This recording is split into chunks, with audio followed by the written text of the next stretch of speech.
അല്ല, അപ്പോൾ ഈ റബ്ബറിന്റെ ഈ മാർക്കറ്റിംഗ് ആയിരുന്നല്ലോ ആദ്യം ചെയ്തത്. അതിനുശേഷം എത്ര വർഷം കഴിഞ്ഞിട്ടാണ് ഈ കേബിൾ രംഗത്തേക്ക് സ്വന്തമായിട്ട് കടന്നു വന്നത്?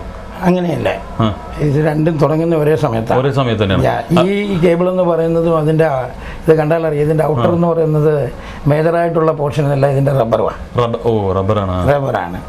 അവൻ്റെ കോപ്പർ കുറേ ഭാഗം മാത്രമേ ഉള്ളൂ. അപ്പം ഞാൻ പറഞ്ഞില്ല നേരത്തെ തന്നെ, എനിക്ക് ഈ പേര് സജസ്റ്റ് ചെയ്യുന്ന ഒരാളുമായിട്ട് ഈ റബ്ബറിൻ്റെ ബിസിനസ് ഉണ്ടായിരുന്നു. പിന്നെ ഞാൻ മഹീന്ദ്ര ഇവിടെ വന്നതിന് ശേഷം കുറച്ചുനാൾ മഹീന്ദ്രയിൽ ജോലി ചെയ്യുന്നതിനുള്ള ഒരു ഭാഗ്യം ഉണ്ടായി. അപ്പോൾ അവിടെ ചെന്നിരിക്കുന്ന ഞാൻ ജോലി ചെയ്യുന്ന സമയത്ത് ഈ സെക്ഷനാണ് ഞാൻ കൈകാര്യം ചെയ്തുകൊണ്ടിരുന്നത്. അപ്പോൾ എനിക്ക് അതിനെ പറ്റിയുള്ള നല്ല നോളജ് ഉണ്ടായി. അങ്ങനെ ഇപ്പോഴും മഹീന്ദ്രക്ക് സപ്ലൈ ചെയ്തോണ്ടിരിക്കുന്നത്. ഇപ്പം മഹീന്ദ്ര എന്ന് പറഞ്ഞു കഴിഞ്ഞാൽ ഇപ്പം കാന്തിവല്ലി ഉണ്ട്, പിന്നെ നാസിക്കുണ്ട്, ഹൈദരാബാദ് ഉണ്ട്, അങ്ങനെ ഒരുപാട് കമ്പനികളുണ്ട്. അല്ല, ഇപ്പോൾ ഈ വർക്കിന്റെ ബുദ്ധിമുട്ട് അനുഭവിക്കുന്നുണ്ട് ഇത്രയും ക്ലയൻസിനെ ഡീൽ ചെയ്യുന്നതിൽ? ഇപ്പൊ ഒരു നെറ്റ്വർക്ക് ആയിട്ട് അല്ല, അപ്പം അത് കഴിഞ്ഞ ഉടനെ ഇപ്പം വർക്ക് കൂടിയത് അനുസരിച്ച് എൻ്റെ മക്കൾ വളർന്നതിന് ശേഷം ആദ്യം എൻ്റെ മൂത്ത മകനെ ഇവിടെ വന്നിട്ട് ബിസിനസ് ജോയിൻ ചെയ്തു. പുള്ളി പ്രൊഡക്ഷൻ എഞ്ചിനീയറിങ് പാസ്സായതിനു ശേഷം ഇവിടെ വന്നിട്ട് ഈ കാര്യങ്ങളെല്ലാം പുള്ളിയാണ് ഇപ്പം മേജറായിട്ട് കൈകാര്യം ചെയ്യുന്നത്. ഞാനെല്ലാം ഒരു ഓവറോള് മേൽനോട്ടം മാത്രമേ ഞാനിപ്പോൾ ചെയ്യുന്നുള്ളൂ. ഇപ്പോൾ വിശ്രമ ജീവിതം ആസ്വദിക്കുന്നുണ്ട്. വിശ്രമ ജീവിതം എന്നുള്ളത് ആ ഒരു ഇതിലേക്ക് വന്നിട്ടില്ല. ഇവിടെ ഓഫീസിൽ വരാറുണ്ട് എല്ലാ ദിവസവും ഓഫീസിലും ഉണ്ട്. എല്ലാ കാര്യങ്ങളും ഞാൻ തന്നെയാണ് അവർക്ക് വേണ്ട. എന്നാണ് ഇപ്പോൾ ഒരു വിശ്രമമുള്ള ഒരു ദിവസം? ഇവിടെ ഒരു അവധിയുള്ള ദിവസം എന്നാണ് ഞായറാഴ്ച അവധിയാണ്. അപ്പൊ ഇതിനോടൊപ്പം തന്നെ ചാരിറ്റി വെൽഫെയർ എല്ലാ കാര്യങ്ങളും ചെയ്യുന്നുണ്ട്. സമാജത്തിൽ ഞാൻ മലയാളി അസോസിയേഷന്റെ മെമ്പറാണ്, കേരള ക്രിസ്ത്യൻ കൗൺസിലിന്റെ മെമ്പറാണ്, അതിന്റെ വൈസ് ചെയർമാനാണ്. ക്രിസ്ത്യൻ കൗൺസിലിന്റെ വലിയ അസോസിയേഷൻ അല്ലേ? അതിന്റെ വൈസ് ചെയർമാനാണ്. വൈസ് ചെയർമാനാണ്? അതെ അതെ. ഓഹോ, അപ്പൊ ഇത് എല്ലാം ഒരുമിച്ച് അങ്ങനെ കൊണ്ടുവരുന്നത്. പിന്നെ മലങ്കര ഓർത്തഡോക്സ് സഭയുടെ എക്സ് മലങ്കര മാനേജിംഗ് കമ്മിറ്റി മെമ്പറായിരുന്നു, ബോംബെ ഡൈവേഴ്സിന്റെ. ഓഹോ, ശരി. ഇപ്പോഴില്ല. അങ്ങനെ എല്ലാ ഫീൽഡിലും ഞാൻ ബന്ധങ്ങൾ സ്ഥാപിച്ചിട്ടുണ്ട്. അടുത്ത സുഹൃത്തുക്കൾ ആരാണ്? ഇപ്പോഴുള്ള അടുത്ത സുഹൃത്തുക്കൾ ആരൊക്കെയാ?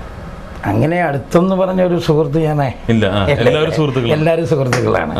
എല്ലാ ഫീൽഡിലും ചെല്ലുമ്പോൾ അതിൻ്റെ സുഹൃത്തുക്കളുണ്ട്. ഇപ്പോൾ ബിസിനസ് ഫീൽഡ് ആകുമ്പം ആ ഫ്രണ്ട്സ്, ഇപ്പോഴേ ലയൻസുമായിട്ട് ബന്ധപ്പെട്ട ഫീൽഡിൽ ചെല്ലുന്നുണ്ട് ആ ഫ്രണ്ട്സ്. പിന്നെ ഈ ലയൻസിൻ്റെ അകത്തൊക്കെ ഞാൻ എന്ന് പറഞ്ഞാൽ ചാരിറ്റിയായിട്ട് എനിക്ക് പാവപ്പെട്ടവരെ സഹായിക്കുന്നതിനുള്ള ഒരു ഇതായിട്ടൂടെ ഞാൻ കാണുന്നുണ്ട്. അപ്പൊ നാട്ടിൽ ഇതുപോലെ ചാരിറ്റി ചെയ്യുന്നുണ്ടോ? ചാരിറ്റി ആവശ്യക്കാർ വന്നു കഴിഞ്ഞാൽ ഉടനെ ചെയ്യാറുണ്ട്. കാര്യങ്ങൾ അന്വേഷിച്ചതിന് ശേഷമാണോ അല്ലെങ്കിൽ പറ്റാറില്ല? അല്ല, അങ്ങനെയുള്ള ചിലപ്പോഴൊക്കെ പറ്റും, മനുഷ്യനല്ലേ. ആ മാനുഷികമായിട്ടുള്ള ഇതൊക്കെ ഒന്ന് രണ്ട്, പക്ഷേ നമ്മൾ കുറച്ചുകൂടെ കെയർഫുള്ളായിട്ടാണ് കാര്യങ്ങളൊക്കെ കൈകാര്യം ചെയ്യുന്നത്. അപ്പോൾ വൈഫ് ഇവിടെ ഓഫീസിൽ കാര്യങ്ങളൊക്കെ വരാറുണ്ടോ? ഇല്ല. വീട്ടിൽ ഹൗസ് വൈഫായിട്ട്. അതന്നെ ഞാൻ നോക്കുമ്പോൾ ഏറ്റവും വലിയൊരു ഭാഗ്യമുള്ളൊരു അച്ഛനാണിത് കോശിച്ചാൻ. എന്താണെന്ന് പറഞ്ഞാൽ മക്കള് വിചാരിക്കുന്ന ഒരു മാതൃകയിൽ വരിക. കാരണം സ്വന്തം കമ്പനിയുടെ ഭാഗമായി മാറുക. പലരും ജോലി അന്വേഷിച്ചു, പല ബിസിനസ് ആൾക്കാരെയും കണ്ടപ്പോൾ അവർ ഈ തൊഴിൽ ഇഷ്ടപ്പെടാനും വേറെ ജോലി അന്വേഷിച്ച് പോയി അവിടെ കഷ്ടപ്പാട് അനുഭവിക്കും. അങ്ങനെ പല പല പ്രശ്നങ്ങളുണ്ടായിട്ട് ഇത് മക്കളെല്ലാവരും കൂടെ ഉണ്ടാവുക. നിങ്ങളുടെ താമസമൊക്കെ ഒരുമിച്ചാണോ? ഒരേ വീട്ടിൽ തന്നെയാണ്. അപ്പോൾ അത് തന്നെ ഏറ്റവും വലിയൊരു അത്ഭുതമാണ്. ബോംബെയിൽ ഒരുമിച്ച് താമസിക്കുക എന്ന് പറഞ്ഞാൽ ഒരു വലിയ ഫ്ലാറ്റ് ആയിരിക്കും അല്ലേ? അതെ, ഒരു ഫ്ലോർ മൊത്തം ഉണ്ട്. അപ്പോൾ കാരണം ഇവിടെ 600 സ്ക്വയർ ഫീറ്റ് 750 സ്ക്വയർ ഫീറ്റ് ഒക്കെയാണ് വലിയ സ്ഥാപനങ്ങളുടെ ഉടമകൾ താമസിക്കുന്നത്. നിങ്ങളുടെ എത്ര ഏരിയ ആയിരിക്കും ഇത്? 12,000. അപ്പോൾ വലിയൊരു ഏരിയയാണ്. അപ്പോൾ കൂട്ടുകുടുംബമായിട്ട് ബോംബെയിൽ കഴിയുന്ന ഒരു ബിസിനസ് സ്റ്റാറാണ് അല്ലേ? സ്റ്റാർ എന്ന് പറയത്തില്ല, അല്ല, അത് റിസർച്ച് നടത്തിയിട്ടാണ് സ്റ്റാർ ആക്കിയിരിക്കുന്നത്, ബിസിനസ് സ്റ്റാർ ആക്കി എടുത്തിരിക്കുന്നത്.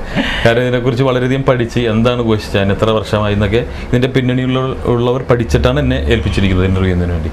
ഇപ്പോൾ RK കേബിൾസ് എന്ന കമ്പനിക്കോ അല്ലെങ്കിൽ കോശിച്ചായനോ എന്തെങ്കിലും അവാർഡുകളോ അർഹതകളോ കിട്ടിയിട്ടുണ്ടോ? ഈ ISO അതുപോലുള്ള അംഗീകാരങ്ങളോ ഇവർ പ്രവർത്തനത്തിന് ഇപ്പോൾ ലയൺസ് ക്ലബിന്റെ വകയായിട്ടോ? അല്ല, അങ്ങനെ എനിക്ക് ഒരുപാട് അവാർഡുകൾ കിട്ടിയിട്ടുണ്ടല്ലേ? ഒരുപാട് അവാർഡുകൾ. എന്തൊക്കെ അവാർഡുകളാണ് കിട്ടിയിരിക്കുന്നത്? അതായത് എന്തിനു വേണ്ടിയുള്ളതാണ് കിട്ടിയത്? അതായത് നമ്മുടെ സേവനത്തിന്റെ, നമ്മുടെ ആ ഒരു പർട്ടിക്കുലർ ഫീൽഡിൽ അർഹത നേടിയതിന് വേണ്ടിയിട്ടുള്ള അവാർഡാണ്. അതിനെ റെക്കഗ്നൈസ് ചെയ്തുകൊണ്ടുള്ള ഇത്. ശരിയാണ്. സ്വന്തം നാട്ടിൽ അടൂർന്ന് ആരെങ്കിലും ജോലി അഭ്യർത്ഥന ഒരുപാട് പേര് വന്നിട്ടുണ്ടായിരുന്നു. അവരെല്ലാം ഞാൻ പ്രത്യേക കൺസെഷനിൽ എടുത്തിട്ടുണ്ട്. പ്രിഫറൻസ് കൊടുത്ത്, കൺസെഷൻ അല്ലല്ലോ, പ്രിഫറൻസ് കൊടുത്തിട്ട് അവർക്ക് ജോലി കൊടുത്തിട്ടുണ്ട്. താമസ സൗകര്യം ഉണ്ടാക്കി കൊടുത്തിട്ടുണ്ട്. ഇവിടെ തന്നെയല്ല, ബോംബെയിൽ. അപ്പോൾ ശരിക്കും പറഞ്ഞാൽ നാടിനെ വളരെയധികം സ്നേഹിക്കുന്ന ഒരു വ്യക്തിയാണ്. നാടിന് വേണ്ടി ഒരുപാട് കാര്യങ്ങൾ ചെയ്യാൻ ഇഷ്ടമുള്ളൊരു വ്യക്തിയാണ്. പക്ഷെ നാട്ടിൽ നിന്ന് എന്തെങ്കിലും ദുരനുഭവങ്ങൾ ഉണ്ടായിട്ടുണ്ടോ? ഇപ്പൊ അവിടെ ഒരു ബിസിനസ് തുടങ്ങാനോ ഇതുപോലെ എനിക്ക് തോന്നുന്നു ഇത്ര മാത്രമേ ഉള്ളൂ. ഈ പറയുന്ന ഒരു കാര്യങ്ങളും അങ്ങോട്ട് എന്താ അത് പറയണത് പ്രോഗ്രസ്സാക്കാനായിട്ടുള്ള ആ ഒരു ഇപ്പം ഇതുപോലുള്ള ഒരു സ്ഥാപനങ്ങൾ ഇപ്പം അവിടെ തുടങ്ങുക എന്ന് പറയുന്നത് വലിയ ബുദ്ധിമുട്ടാണ്. ഇനി കുറെ കാലങ്ങളൊക്കെ കഴിയുമ്പോൾ നാട്ടില് വീടുണ്ടോ? സ്വന്തം ഉണ്ടല്ലോ, തറവാടൊക്കെ ഉണ്ട്. തറവാടുണ്ട്, എനിക്ക് സ്വന്തമായിട്ട് വീട്, വേറെ വീട് വെച്ചിട്ടുണ്ട്. അത് നോക്കുന്നവരാണ്. അത് ഈ പറഞ്ഞതുപോലെ നമ്മുടെ ആൾക്കാരുണ്ട്, സെറ്റപ്പ് ഉണ്ട്. അപ്പോൾ കുറെ കാലങ്ങൾ കഴിയുമ്പോൾ നാട്ടിൽ സെറ്റിൽ ആവണമെന്ന് തോന്നുന്നുണ്ട്. അതിപ്പോ ഇങ്ങനെ പോയി വന്ന് അതാണ് നല്ലത് അല്ലേ? അപ്പൊ നാടായിട്ടുള്ള ഒരു ബന്ധവും മുംബൈ ആയിട്ടുള്ള ബന്ധം വിടുന്നുമില്ല. അപ്പൊ മക്കൾക്ക് എങ്ങനെയാണ് കേരളവുമായിട്ട് ഇഷ്ടമാണോ? അവർ ഈ പറഞ്ഞതുപോലെ വളരെ സംതൃപ്തരാണ് കേരളത്തിലെ സെറ്റപ്പ്. കാരണം ഈ സ്ഥാപനങ്ങളൊക്കെ ഉള്ളപ്പോൾ എല്ലാവരുടെയൊക്കെ ഇതിൽ പിന്നെ ഇൻട്രസ്റ്റോട് കൂടി ചെയ്ത് വെച്ചിരിക്കുന്ന കാര്യങ്ങളാണ്. അമ്മയില്ലെങ്കിൽ ഒന്നുമില്ല എന്നുള്ളതാണ്. അമ്മയാണ് എല്ലാത്തിനും തുടക്കം. അപ്പോൾ ആ അമ്മ തന്നെ എല്ലാ കാര്യങ്ങൾക്കും കാക്കട്ടെ, ഒരു ശക്തിയായിട്ട് കൂടെ ഉണ്ടാവട്ടെ, കുടുംബ ബന്ധങ്ങൾ വളർന്നു വലുതാകട്ടെ, വരുന്ന തലമുറയും ഒരുമിച്ച് തന്നെ 2000 അല്ല 10,000 സ്ക്വയർ ഫീറ്റുള്ള വലിയ വീടിൽ മക്കളുടെ മക്കളും തലമുറയായിട്ട് ജീവിക്കാനുള്ള ഭാഗ്യം കോച്ച് ചായന് കിട്ടട്ടെ എന്ന് ഞാൻ പ്രാർത്ഥിക്കുന്നു. അതിനോടൊപ്പം ഈ കേബിൾസിനെ കുറിച്ചും അതിനോടൊപ്പം തന്നെ മറ്റുള്ള ബോംബെയെക്കുറിച്ചും നാടിനെക്കുറിച്ചൊക്കെ വളരെ വിശദമായിട്ട് ഞങ്ങളോടൊപ്പം സഹകരിച്ചതിന് ഒരുപാട് സന്തോഷമുണ്ട്. അപ്പോൾ നമ്മുടെ പ്രേക്ഷകരോട്, മലയാളി പ്രേക്ഷകർ ഒരുപാട് പ്രേക്ഷകர்களാണ് ഈ ബിസിനസ് സ്റ്റാർ എന്ന പ്രോഗ്രാമിന്, അവരോട് 2 വാക്ക് കോച്ച് ചായൻ പറഞ്ഞതിന് ശേഷം നമുക്ക് ഇവിടെ പറയാം. എനിക്ക് അവരോട് പറയാനുള്ള ഒരു കാര്യം ഇത്ര മാത്രമേ ഉള്ളൂ. നമ്മുടെ ഏത് സ്ഥാപനം നമ്മൾ തുടങ്ങിക്കഴിഞ്ഞാലും ആ സ്ഥാപനത്തിനെ പറ്റിയുള്ള ഒരു ബേസിക് നോളജ് നമുക്കെപ്പോഴും ഉണ്ടായിരിക്കേണ്ടത് അത്യാവശ്യമാണ്. അങ്ങനെ ഉള്ള ഒരു ബിസിനസ്സുകാരൻ ഒരിക്കലും താഴേക്ക് പോകില്ല, എപ്പോഴും ഇങ്ങനെ അഭിവൃദ്ധി പ്രാപിച്ചുകൊണ്ടേയിരിക്കും. അതുകൊണ്ട് നമ്മൾ ഈ പറയുന്ന ആ ഒരു രീതി കൂടെ വേണം നമ്മുടെ ഒരു കാഴ്ചപ്പാടും നമ്മുടെ മുമ്പോട്ടുള്ള കാൽവെപ്പും. പിന്നെ വേറൊരാളെ താഴ്ത്തിക്കെട്ടി അല്ലെ വേറൊരാളുടെ ചൂഷണം ചെയ്തിട്ട് നമുക്ക് 10 പൈസ ഉണ്ടാക്കുക എന്നുള്ള ആ ഒരു രീതി കൂടെ ഉള്ള ചിന്താഗതി പോലും ഉണ്ടാകാൻ പാടില്ല. ഇതാ എനിക്ക് പറയാനുള്ളത്. ഇനി പ്രേക്ഷകർക്കുള്ള ചോദ്യത്തിനുള്ള സമയമായി.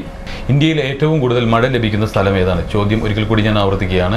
ഇന്ത്യയിൽ ഏറ്റവും കൂടുതൽ മഴ ലഭിക്കുന്ന സ്ഥലം എവിടെയാണ്? ഉടനെ തന്നെ ഈ പറയുന്ന ഫോൺ നമ്പറിൽ വിളിച്ചറിയിക്കുക. ഞങ്ങളെ വിളിക്കേണ്ട ഫോൺ നമ്പർ 0484-231-7782 അല്ലെങ്കിൽ 83. ഫോൺ നമ്പർ ഒരിക്കൽ കൂടി 0484-231-7782 അല്ലെങ്കിൽ 83.